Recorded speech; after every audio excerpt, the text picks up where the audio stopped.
Ada seorang sahabat hendak curhat ke Umar. Dia curhat, dapet istri garang, panyerengi, yobana panjang pada sahabat ko mencari istri ko, ingin mengadu ke Umar bagaimana cara mengatasi istri itu. Umar ko khalifah. Datang menemui Umar, kacurhat. Tiba di mungku pintu rumah Umar, nampak Umar serangkane berang di orang rumahnya. Awak kacurhat, kami tak tolong wah. Inyo serangkane berang. Akhirnya sahabat kau mencari Umar nak melawan lah untuk saya pulang saja deh. Balik badan saja kau ndak iyo lah kau cakap. Mencari kawan kau pulang, nampak di Umar ni apa? Datang sahabat tadi marah dia belum sebanding dengan lelah dia setiap hari. Itu kata Umar. Dia terlalu lelah setiap hari sebelum itu pagi dia sudah bangun sebelum fajar dia sudah bangun. Dia merawat saya dan anak-anak saya setiap hari. Itu lelahnya tidak tanggung-tanggung. Jadi marahnya itu akumulasi beban yang setiap hari dipikulnya. Maka saya lepaskan, biarkan dia marah. Supaya lepas sumbatnya itu. Biar. Tidak. Karena ibu-ibu itu kalau berang Pak, awak antuk sih Pak. Berang ibu itu awak antuk sih Pak. Paling setengah jamnya berang itu Pak. Itu nyambi sapu itu Pak. Nyapu.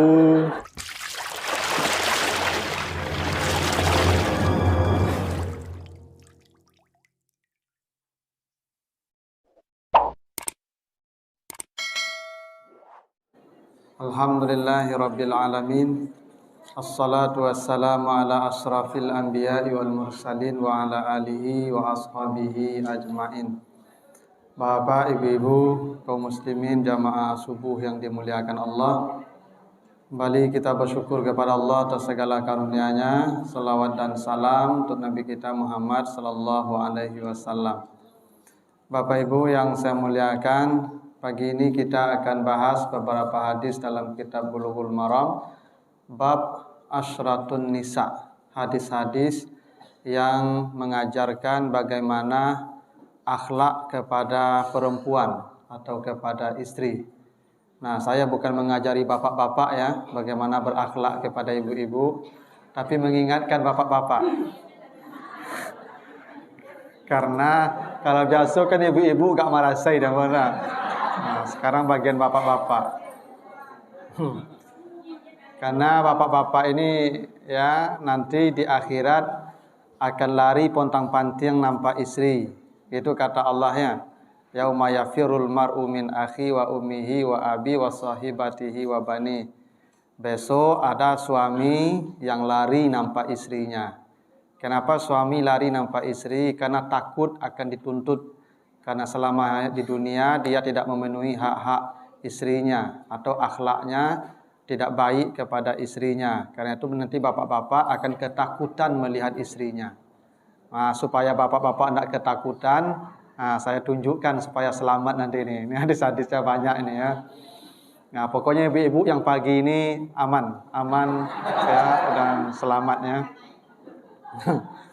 Baiklah, kita lihat hadis pertama, hadis muttafaq alaih, hadis Bukhari Muslim. Ini hadis yang paling kuat kalau dalam strata hadis. Jadi kalau nanti Bapak Ibu menemukan hadis rawahu muttafaq alaih, itu artinya dalam kitab Sahih Bukhari dan Sahih Muslim itu sama persis redaksinya dan itu hujah yang paling kuat setelah Al-Quran, kira-kira begitu. Hadis dari Abi Hurairah, kata Nabi, "Man kana yu'minu billah wal yaumil akhir fala yu'zi jarahu wastausu abin nisa'i khairan fa innahunna khuliqna min dila wa inna a'waja syai'in fid dila a'lahu fa in zahabta tuqimuhu kasarta wa in taraktahu lam yazal a'waja." Nah, begitu ya matan hadisnya. Kata Nabi, siapa yang beriman dengan Allah dan hari yang akhir. Jadi kalau begitu dia tidak beriman kalau tidak memenuhi syarat ini. Siapa yang beriman dengan Allah dan hari yang akhir, maka jangan pernah menyakiti tetangganya. Dan jangan pernah menyakiti istrinya. Jika istrimu bersalah, maka berilah nasihat istrimu dengan cara yang paling baik. Karena perempuan itu diciptakan dari tulang rusuk yang bengkok. Dan jika engkau luruskan dia, dia patah. Dan jika engkau biarkan dia, maka dia semakin bengkok. Hadis Bukhari Muslim. Jadi ada dua poin penting dalam hadis ini. Pertama, orang tidak layak disebut beriman kata Allah. Jadi kalau tidak beriman ya tentu tidak layak masuk surga. Karena syarat masuk surga itu beriman. Ya, man amila salihan min zakarin au unsa wa huwa mu'minun. Syarat masuk surga itu dia beriman, dan kata Nabi, orang ini tidak layak disebut beriman. Siapa mereka? Ada dua. Satu, yang menyakiti tetangganya. Jadi Bapak Ibu, dengan tetangga ini jangan pernah tetangga kita merasa tidak nyaman dengan kita. Tidak boleh. Maka nanti kalau Bapak Ibu baca tafsiran surat An-Naba ayat yang ke-18, itu Muaz bin Jabal bertanya ke Nabi tentang maksud kenapa nanti di akhirat manusia datang berkelompok-kelompok. Yauma yunfakhu fis-suri fatatuna afwaja. Besok ketika ditiup sangkakala di hari kiamat yang kedua, maka semua manusia dikumpulkan berkelompok-kelompok. Kata Muaz, ya Rasulullah, apa maksud berkelompok-kelompok itu? Kata Nabi dalam hadis Muaz bin Jabal itu, umatku nanti akan dibagi Allah ke dalam 12 kelompok. 12 kelompok. Nah, salah satunya ada orang nanti dibangkitkan Allah muqatta'ah al-aidi wal arjuli, tangan dan kakinya terputus. Tidak ada tangan, tidak ada kaki. Dan begitulah keadaan dia selama di padang mahsyar. 50.000 tahun lamanya kita akan berada di padang mahsyar. Siapa mereka yang begitu keadaannya? Kata Nabi, allazina yu'zunal jiran, yang di dunia selalu membuat tetangganya tidak nyaman. Itu ibu-ibu bapak ya. Bapak ibu-ibu, misalnya kalau kita punya anak, tolong knalpot motor anak kita itu biasa, jangan diganti knalpot racing. Pokoknya pulang malam terkajui tetangga awak, hendaknya kalalo. Bapak ibu, tong sampah kita jangan dibikin di batas tanah kita dengan tanah orang.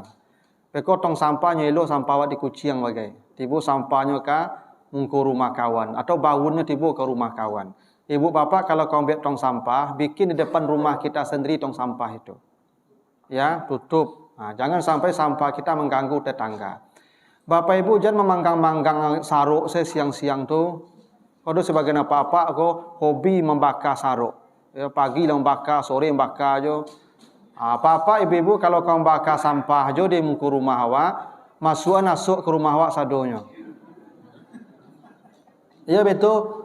Kadang kawan ko ada ibu-ibu baru mencuci baru ndak, kain baru jamu baru. Hanya lembaka di muka rumah tu ibu. Ala bau nasuk saya baju adiknya. Orang yang begitu itu tidak beriman kata Nabi. Nanti di akhirat dia yang paling susah itu. Yang tidak membuat tetangganya merasa nyaman dengan dirinya. Ibu-ibu kalau barale itu tolong bunyi organ tu jangan menggagah wana ke rumah orang. Ya. Kalau perlu suara itu ketik je kok manga organ sok kancang antah bunyi barale di sampai rumah orang. Kadang bawa organ sampai tengah malam bagai bakim bagai main kim bagai. Tak boleh tu ibu, tak boleh. Bapak ibu kalau ke bawa organ je, walaupun ambo tak menyuruh bawa organ, kalau ke bawa organ je, maghrib selesai le. Menjelang maghrib selesai. Tak ada lagi bunyi-bunyian setelah maghrib. Jangan membuat tetangga kita tidak nyaman. Mau dia capek, dia mungkin mau istirahat, anaknya mungkin sakit. Banyak masalahnya Bapak Ibu, ya. Termasuk Bapak Ibu jangan menanam-nanam tanaman di bibir jalan di luar pagar Bapak Ibu. Kadang-kadang jalan sampit, tetangga akan mengalun oto bagai. Anda bisa payahnya putar di tanaman awak lah tu. Yang di bibir jalan tu tak punya ibu lo tu. Yang punya ibu kan jalan ke dalamnya tu. Pagar ke dalam yang punya ibu itu, yang luar pagar tu tak punya ibu lo tu. Jangan tanam-tanam tu cilok ibu nama tu mah. Ya nama pakai celek lo. Ibu kalau nak percaya besok carilah orang di akhirat sado besok tu. Inya bibir jalan ko tujuannya supaya orang kalau berselisih oto, kalau oto ke ya gandengnya turun ciek ke bawah. Kalau ditanam sok kida tanaman di jalan tu. Tu payah ya apa pun namanya kok kabungo lah, kok tanaman lah, ndak boleh itu di bibir jalan itu. Kecuali jalan tu gadang mau di komplek-komplek yang tertentu ya, tu mungkin bisa karena disediakan untuk tanam. Tapi kalau di komplek-komplek yang standar tu jalan kan keteknya Pak Ibu. Jadi nanti bikin susah tetangga kita. Jangan menghadirkan sesuatu yang membuat tetangga kita tidak nyaman. Ada ibu-ibu sebagian nanam kunyit, nanam sarai nak. Ibu cabut dah beko lah ya, jangan tanamnya lah. Ndak beriman. Tak punya ibu. Yang ibu kalau menanam di tanah, ibu tanam. Jadi tanah orang banyak. Tu tanah orang banyak tu. Nah, kasihan tetangga kita yang mau mengeluarkan kendaraannya. Susah dia karena terhalang oleh tanaman ibu tadi. Ya tu? Makanya ndak akan beriman orang yang ndak membuat tetangganya nyaman. Itu Pak. Begitulah akhlak kepada tetangga. Makanya Nabi bercerita, Ausani Jibril bil jiran, bil jiran, bil jiran. Ketika Jibril turun memberikan wahyu, sebelum Jibril berangkat meninggalkan saya, selalu Jibril berkata, tetanggamu, tetanggamu, tetanggamu. Hatta sayuwarisuni, seakan-akan Jibril hendak menjadikan tetangga saya itu ahli waris saya. Ahli waris ini dua saja Pak Ibu. Ya, dulu ada perbudakan, sekarang tidak lagi, dua saja. Hubungan nasab, darah, anak, bapak, kakek, nenek, cucu, saudara, atau hubungan perkawinan, suami istri. Hanya dua yang menyebabkan kita dapat warisan. Kalau ada yang ketiga, yang tidak nasab, yang tidak ada perhubungan perkawinan, yang ketiga menyebabkan orang dapat warisan karena bertetangga. Begitu, seakan-akan begitu kata Nabi. Ingin Jibril menjadikan tetangga saya itu ahli waris saya. Begitu hebatnya kita dengan tetangga nih Pak Ibu. Maka ya jaga hal-hal yang akan membuat tetangga kita tidak nyaman. Itu satu poinnya. Yang kedua, kata Nabi, ini yang paling penting nih yang poin kita. Tidak beriman seorang kamu yang menyakiti istrinya. Ya, jadi kalau ada apa-apa, ya kasar mulutnya, apalagi main tangan, capek kaki ke orang rumah, itu tidak akan masuk surga tuh Pak. Ya, carilah besok dah caya Pak. Ya.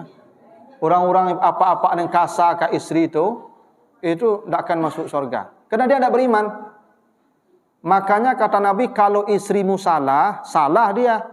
Salah, dah pasti dia salah. Cari waktu dan cara yang tepat untuk menasehatinya. Sebab ibu-ibu ni, kalaupun dia salah, dia tidak bisa disalahkan Pak. Jelas tidak?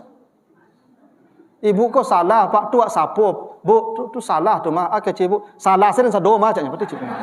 Dah, jadi.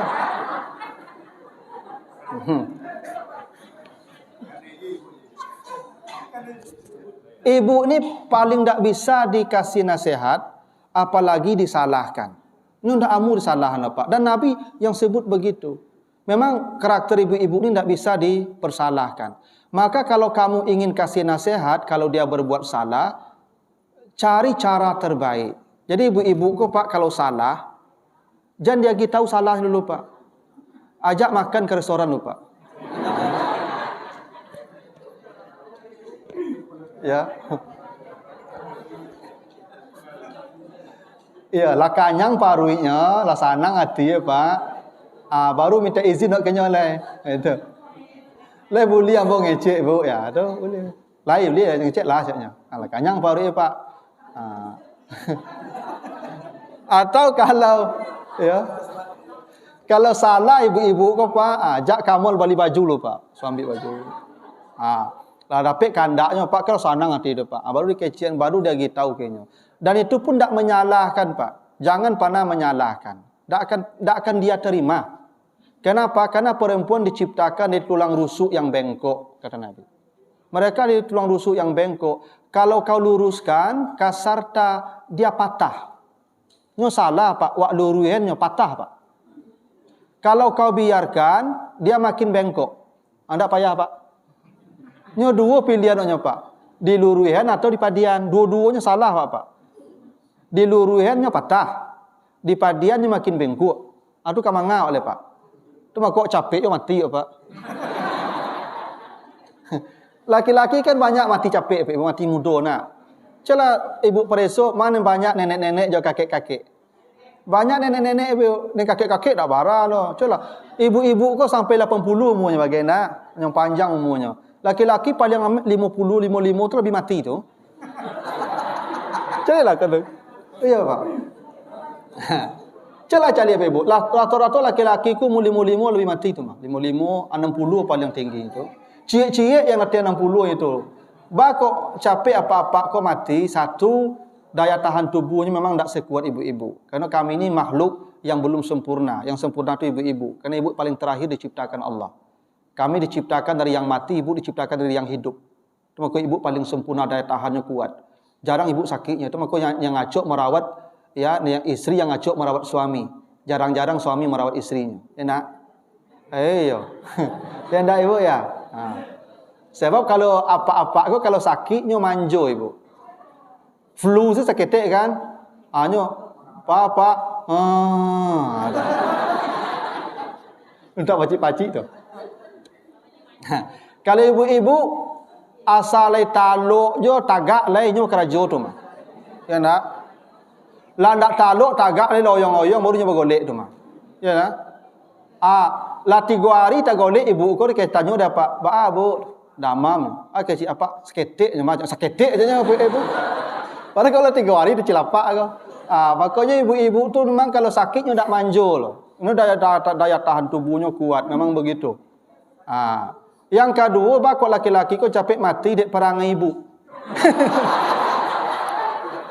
Ya dek perangai ibu kami capek mati kau. Jadi kami kau tertekan setiap hari, itu. Dek memikirkan perangai ibu.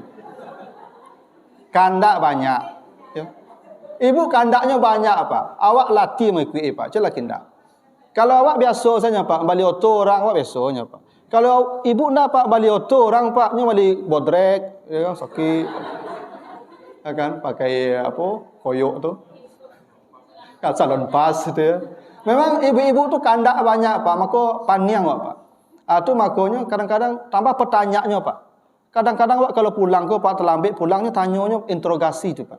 Kamu tadi? Oh lambat nak pulang. Itu. Amanyo ko pak ako. Makanya ibu supaya kami bertahan di dunia ko agak lama, pertanyaan ibu kalau pulang kami tak betu loh. Ya kalau pulang kami makan, kami minum, kalalo, itu dah apa Jan manyo, itu tu mati kami biku tu mah. Iya mesti gitu. Eko yang kadang galak curiga mu. Nah jadi Bapak Ibu, kalau istrimu salah, kasih nasihat dengan cara yang paling baik. Ya, tidak boleh bicara kasar, apalagi ya tangan, apalagi kaki, apalagi pukulan. Menghentakkan menghentak suara saja tidak boleh. Nabi begini, ada sebuah riwayat Bapak Ibu. Pernah suatu kali Aisyah tu masak makanan tu asin, Bapak Ibu. Asin masakan Aisyah. Dan Aisyah memang tidak tahunya kalau asin lah Bapak. Karena memang karakter Aisyah ni kebiasaan Aisyah, dia kalau masak Bapak Ibu, Ibu-ibu kalau masak Aisyah tu dia tidak pernah memakan masakannya sendiri. Kecuali Nabi yang pertama makan. Kalau diajak Nabi makan dia ikut makan, kalau ada sisa dia makan, kalau tidak diajak Nabi dia tidak makan. Itu karakter Aisyah begitu. Jadi kalau dia masak tidak pernah memakan masakannya kecuali Nabi makan dulu. Itu beda Aisyah je ibu-ibu. Kalau ibu-ibu masak awak makan lu. Ya enggak? Ya tu. Ya kalau mengicuk lah kau makan dulu. Nah, ketika itu makan Nabi terasa asin, itu Nabi makan saja, Ibu. Tidak ada raut wajahnya berubah, makan saja, tidak ada, biasa saja. Nah, setelah itu dipanggil Aisyah, sinilah kau ni yang bawa makanlah. Kan lah barari awak tak makan bersama. Ya dah. Oh senang hati Aisyah kalau dipanggil Nabi makan tu, makan Aisyah, dia ambil sambal, dia ambil makanan, baru terasa asin. Baru minta maaf Aisyah, maaf Rasulullah tak tahu ambil asin. Nabi tak ada, yuk makanlah kita. Tak ada. Lain terus sorry kau. Oh tak ada loh tu.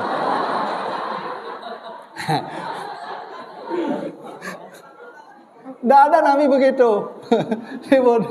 Kau dia apa-apa. Ya kau asin itu makan kan. Oi, lah puluhan tahun masak ciko ya masak kan leko. Oi, dan tambah tukang masak leko. Itu pakai siapa apa begitu mah. Ya. Jadi Nabi itu memang begitu. Makanya Nabi dalam hadis sahih kata Nabi begini, khairukum li ahli wa ana khairukum li ahli. Tidak ada laki-laki yang paling hebat kata Nabi, yang sebaik-baik laki-laki di hadapan Allah kecuali yang paling baik pada istrinya. Itu sebaik-baik laki-laki di hadapan Allah bukan ahli tahajud, bukan ahli puasa. Sebaik-baik laki-laki kata Nabi yang paling baik pada istrinya. Itu makanya Aisyah tu bercerita Bapak Ibu, ya. Kami ini istri-istri Nabi tidak pernah sekalipun disuruh menjahit baju beliau kalau sobek atau menjahit sepatu beliau kalau sobek. Nabi dulu kan kalau baju kan tak banyak lebih. Kalau sabit jahit, kalau sepatu cetelur cabit jahit. Itu kalau sobek baju Nabi jahit sendiri tu Pak. Padahal istri Nabi itu 9 Pak. 9 istri Nabi Pak, tak satu pun disuruh menjahit baju Pak. Iku apa-apa tangga buah baju boncet nak ibu. Apa besok kau ada buah baju tangga jahit surang Pak. Pakai jen suruh je ibu tu Pak. Nya la panik nya karajo la payahnya karajo tu. Ya tak? Ha. Jangan suruh-suruh je karajo surang. Nabi tu betul Pak. Nabi tu tak ada nyuruh-nyuruh istrinya. Ya. Bahkan hebatnya tu Safiyah cerita. Safiyah tu istri Nabi juga. Safiyah binti Huyai. Kata Safiyah, saya kalau naik kendaraan, tentu bukan hanya dia, tentu istri yang lain juga begitu. Saya kalau naik kendaraan onta, kalau kendaraan Nabi itu kan onta. Itu Nabi duduk jongkok dan saya menginjak paha beliau untuk naik menjadi anak tangga. Itu hebat. Nabi itu presiden Pak. Di Madinah Nabi itu kepala negara, bukan hanya Nabi. Tapi kalau istrinya naik kendaraan, itu pahanya jadi anak tangga. Tidak hebat tuh Pak Ibu. Makanya apa-apa Ibu kalau kamu masuk auto bukaan pintu tuh Pak. Iya. Eko kadang-kadang ciek kaki Ibu masuk lo tuh berjalan pakai. Ini Ibu ke yulo palambe mana. Gitu. Bukaan pintu tuh Pak, masukan ke dalam Ibu tuh. Baru jalan auto kok. Eko kaki kawan ciek baru auto kalau berjalan. Nggak hebat Nabi tuh Pak. Hebat akhlak Nabi ke istri tuh Pak. Ini ada hadis Aisyah juga. Aisyah cerita begini Pak Ibu. Ya, atani Rasulullah zatayam. Ini menunjukkan betapa akhlak kepada istri itu luar biasa dicontohkan Nabi Ibu ya. Suatu hari Rasulullah datang menemui saya, maksudnya mungkin di hari yang lain beliau ke istri yang lain. Lalu ini siang hari. Lalu Nabi berkata, "Ya Rasulullah, hal indakunna syai'?" Ada enggak sesuatu yang bisa dimakan? Jadi begini Pak Ibu, Nabi itu kalau bertanya kepada istrinya makan, tidak pernah menanyakan jenis makanan. Nabi selalu berkata, ada tidak sesuatu? Sesuatu itu apa saja? Karak jadi yo, nak salah. Pokoknya sesuatu. Jadi Nabi tidak pernah bertanya di awal, lembek randang, lembek kalio, tidak pernah. Sebab kalau menanyakan jenis makanan, itu membebani istri kita. Ini adalah masak gulai cuadak, waktunya gulai lain, tentunya lah apa sasaknya angoknya langsung. Ambo dah itu memasak, dah tanya ni lain. Itu. Maka Nabi itu kalau bertanya makanan ada ndak sesuatu? Sesuatu saja. Ndak ada tanya apa-apa. Jawaban Aisyah, la ya Rasulullah. Dia ambo ndak masak lah Rasulullah.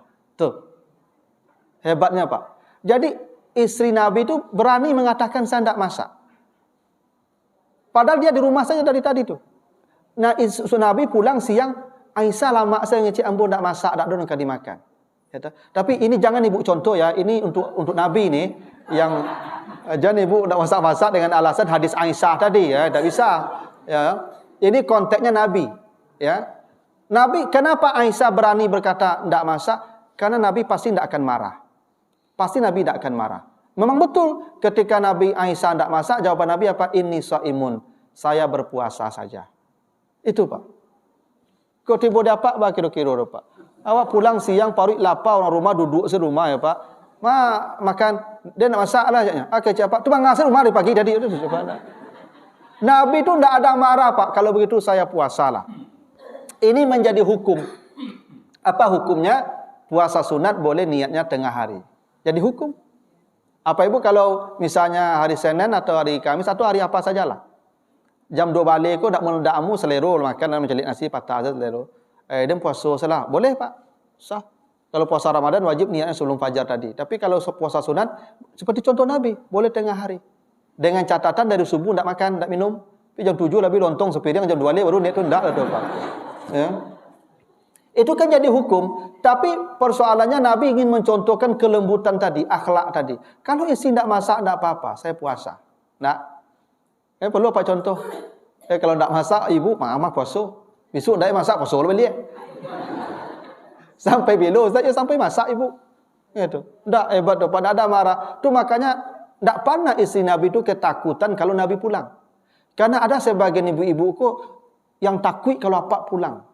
Sehingga ada sebagian isteri kok lelah tak buka pintu pagar atau hanya baca kursi begitu. Ya. Kenapa kok pulang menyerengi panjang saya? Itu salah si ibu ke sadornya ya enggak ibu? Ada. Memang ada karakter apa-apa kok itu. Tak ada yang batu ibu kerja loh salah. Nabi tak pernah begitu tu Pak. Ya, makanya kata Nabi khairukum li ahli. Ini satu hadis Ibu ya. Jadi bapak-bapak ya kalau ibu salah cari cara yang paling baik menasihati beliau. Ini bapak, mungkin kalau bapak-bapak laman, karena bapak lah pengalaman rumah tangganya lah tinggi. Tapi anak-anak kita yang akan berumah tangga, tidak ada diajarkan di sekolah nih ibu. Dan mereka tidak dengan ceramah lah, dengan ceramah itu lapuk-lapuk banyaknya kok. Di muda-muda jarang dengan ceramahnya. Bapak ibu lah bagi nasihat ke nyuang besok ke berumah tangga, tolong kasih nasihat istri dengan cara yang baik. Begitu caranya, jangan salahkan dia. Perempuan tak pernah mau disalahkan, tak pernah mau. Ya, tanya oleh ibu, kamu boleh disalahan? Nggak mau salahan. Wah, kau tahu Ustaz, yang bu citu loh. Nah, hadis kedua kita baca ibu ya. Lalu ini seorang sahabat Hakim bin Muawiyah bertanya kepada Rasulullah, ya Rasulullah, ma haqqu zauj ahadina alai. Apa kewajiban kami kepada istri kami? Apa kewajiban kami pada istri kami? Jadi itu sahabat bagus pertanyaannya, ibu. Bukan apa hak kami terhadap istri kami, dari istri kami, tidak. Apa kewajiban kami pada istri kami, atau apa hak mereka dari kami. Apa kata Nabi? Tut'imuha iza akalta. Apa yang kau makan, itu kau beri makan padanya. Satu Pak. Apa kalau mbak makan di luar, Pak bungkuin untuk ibu nampak makan tu. Jangan cerita, saya buat pulang Pak. Kadang ada apa kau makan di luar cerita, saya buat pulang. Makan Pak. Allah boleh menombak makan tadi. Oh, sambal di situ ayu banaonyo cerita, sada ibu ko mengangu saya dengar cerita. Apa yang bapak makan di luar, telepon ibu. Bu, ambo makan di luar kini, di restoran ikoa. Ambo makan ikoa. Ibu kah makan itu lo atau kah ni lain? Itu Pak. Ya. Jangan cerita saya buat pulang.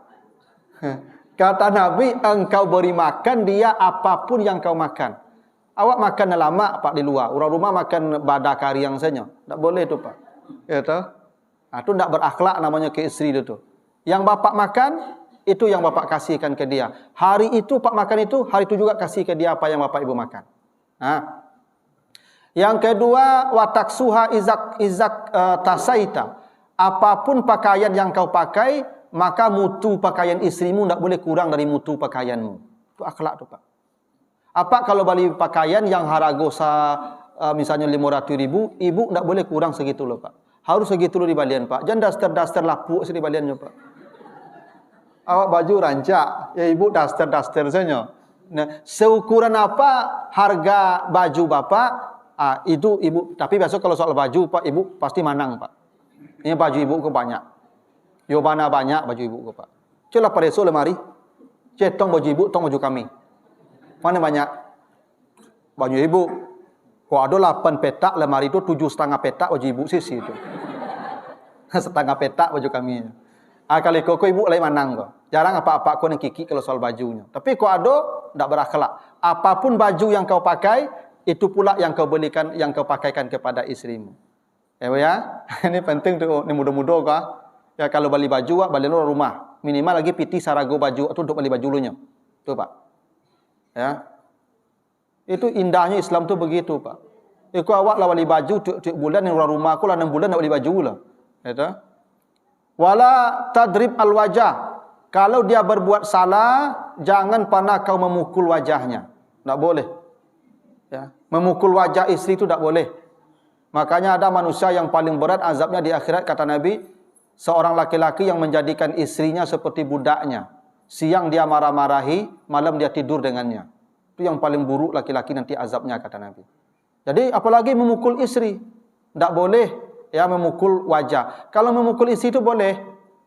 Ya tapi tidak bagian wajah, bagian kaki yang pemukulnya pun rumput. Seperti dicontohkan Nabi Ayub. Di Bapak Ibu kalau baca surat Sad ayat 40 sampai 44. Istri Nabi Ayub kan pernah menjual rambutnya tanpa izin Nabi Ayub. Nabi Ayub sakit. Mencari indak. Awak lama sakit. Nak dimakan tak ada. Orang rumah tak makan raja lah. Nyu jual rambutnya ibu. Kapai ke pasar nyu karik rambutnya. Tanpa izin Nabi Ayub. Pulanglah pontong serambut kau. Tanya, mana rambut kau? Jual tadi ya. Jual tadi. Beli roti ya. Ya. Itu gitulah maksudnya ibu. Ya kan? Awas kau besoknya. Sehat dan besok dah lapak kau ya 100 kali gitu. 100 kali janjinya itu ibu, dah lapak saja. Saya pukul engkau 100 kali. Karena memang ibu-ibu tidak boleh hingga memotong rambut pun tak boleh kalau tidak ada perintah suami. Sebab semua yang ada di badan ibu itu milik kami. Dah diserahkan di ayah ibu dulu. Maka ibu tidak boleh ngarik-ngarik rambut lah. Jangan ibu ngarik-ngarik rambut sah, ngecek ke kami. Iya, rambut itu milik kami, tidak milik ibu lo tu. Maka ibu kalau pergi ke salon, kau ngarik rambut, ngecek kapak lupa, dan kau ngarik rambutnya. Tak usahlah caknya. Ya, tapi banyak kutu. Ambo ketujuh kutu tu caknya. Tak apa lah caknya. Ada yang cutuk. Mana tahu ibu. Tak boleh. Tak boleh bapak ibu. Ya, ibu-ibu ngarik-ngarik rambut. Itu contoh Nabi Ayub tu. Ya tu. Berangnya ke istrinya ngarik rambut, maka dipukul. Sehat dia betul. Dipukul istrinya tapi bukan 100 kali. Dicari 100 potong rumput. Kalau dawak mungkin sejenis itu rumpui apa nama pak tu rumpui menjala tu pak. Diambil itu akarnya tu ya 100 ikat 100 helai diikat dipukulkan ke istrinya. Itu yang boleh memukul istri. Jadi Al-Qur'an membolehkan kita memukul istri kita tapi pukulnya bukan di wajah. Bukan bangkak-bangkak orang rumah aku kena tenju pe bunda. Kada begini Pak, ini paling hebat ada cerita. Jadi begini, Umar bin Khattab itu Bapak Ibu, ya, itu manusia paling bengis di muka bumi. Zamannya. Nabi Abu Bakar, sahabat-sahabat kalau pergi hijrah ke Madinah tengah malam, lalu orang Makkah baru untuk pergi ke Madinah. Umar kalau hijrah ndak, siang hari itu nyutamui orang-orang bagak di Makkah tu. Hei, siapa nak jadi yatim anaknya? Saya dengan jadi janda orang rumahnya, tamu yang boleh balik bukit tu. Ambo hijrah. Nyo tunggu sampai sore nak tibu surang le pe ibu. Tu Umar tu bagaknya pe ibu. Umar tu kalau lewat di jalan pe ibu tu setan minggir Pak. Iya. Ndak taluk setan berpapasan je Umar di jalan apa ibu. Saking ganas Umar tu, setan kalau nampak Umar menghindar Pak. Tu hebatnya Umar. Tapi Umar kok Pak kalau diberangi di orang rumah ya Pak anto. Itu. Coba bayangkan Pak, setan saya takut di Umar Pak. Umar tak melawan ke orang rumah lo Pak. Tak hebat ibu-ibu pada apa tu? Ya tu. Iya. Sampai ada seorang sahabat hendak curhat ke Umar. Dia curhat dapat istri garang, panyerengi, yobana panjang palu sahabat ko mencari istri ko. Ingin mengadu ke Umar bagaimana cara mengatasi istri itu. Umar ko khalifah. Datang menemui Umar ke curhat. Tiba di mungku pintu rumah Umar, nampak Umar serangkan berang di orang rumahnya. Awak ke curhat kami tak tolong kah? Inyo serangkan berang. Akhirnya sahabat ko mencari Umar nak melawan lah untuk saya pulang saja deh. Balik badan saja kau ndak iyo lah kau cakap. Mencari kawan kau pulang, nampak di Umar, ni bapak. Datang sahabat tadi balik. Kamu ngah Umar. Ya. Jadi ambo ka curhat kang kau, kami tak tolong. Baca. Ambo orang rumah ambo menyerengi panjang saya kamu. Siang balong ambo baca cara mengatasinya. Ya. Tapi ambo cari engkau lebih payah tadi. Lebih payah engkau dari ambo tadi lagi. Tunggu kau pulang semboleh. Dia tanya dek sahabat tadi. Ba engkau kau tak melawan tadi. Di berang-berang orang rumah tu badak kau melawan engkau. Apa kata Umar? Marah dia belum sebanding dengan lelah dia setiap hari. Itu kata Umar. Dia terlalu lelah setiap hari sebelum itu pagi dia sudah bangun sebelum fajar dia sudah bangun. Dia merawat saya dan anak-anak saya setiap hari. Itu lelahnya tidak tanggung-tanggung. Jadi marahnya itu akumulasi beban yang setiap hari dipikulnya. Maka saya lepaskan, biarkan dia marah. Supaya lepas sumbatnya itu. Biar. Enggak. Karena ibu-ibu tuh kalau berang Pak, awak antuk sih Pak. Berang ibu tuh awak antuk sih Pak. Paling setengah jamnya berang itu Pak. Tuh nyambi sapu gitu Pak, nyapu. Apel. Ya enggak ibu itu ya? Enggak ya? Abo lah cali ibu. Kalau tak melawan apa? Istriku berang-berang kau apa tuh antuk saya. Tu nyambi sapu le mah, nyambi sapu, nyambi kain. Tu cuma cuci le tu mah. Nyola, nyosa gitu lu tu Pak.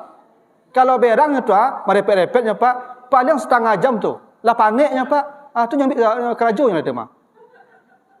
Ya begitu caranya ibu, murahnya tu Umar contohan betul. Lelah dia itu tidak sebab marah dia tidak sebanding dengan lelah dia. Jadi marah tu kena puncak lelah dia. Biarlah dia dikeluarkan marahnya itu supaya bebannya berkurang. Gitu. Jadi apa-apa besok kau nyereng-nyereng ibu apa tuh. Tapi ibu-ibu yang penyerengi itu mati payah besok.